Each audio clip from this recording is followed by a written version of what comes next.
If you decide you don't want to pursue a patent, either it's too expensive at this point or it's not the right kind of technology for a patent protection, you might decide to keep it as a trade secret. A trade secret really can be any commercially important information. How to produce a product, some little trick in the processing.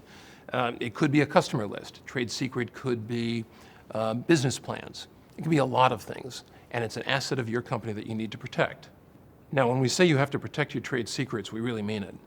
The courts will not be sympathetic to you if you accuse someone of stealing your trade secrets if you did nothing to protect it, or if you didn't do enough to protect it. You have to have a policy in place and procedures in place to protect your trade secrets.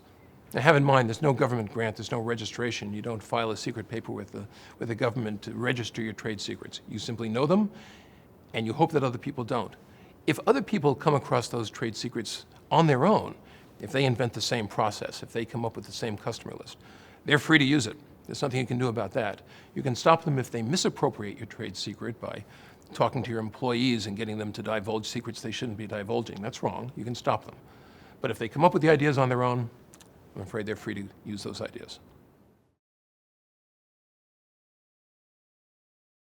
If somebody leaves your company and begins to misappropriate your trade secrets, you're going to want to act on that. So, what do you need?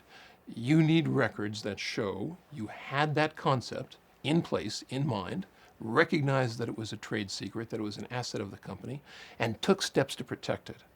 Now, taking steps to protect it, that's probably going to be a general description of what the company does to protect its trade secrets.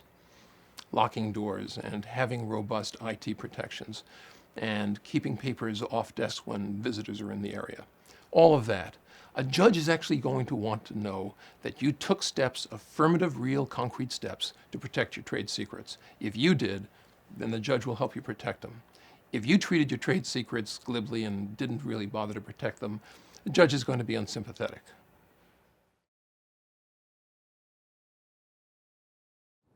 Hopefully you've been diligent in your employee intake and in your employment policies. All of your employees know not to use trade secrets learned from another employer before they came to you. Good, that's all great. Nevertheless, the day may come when you're accused of having misappropriated someone's trade secrets. If that happens, dig in.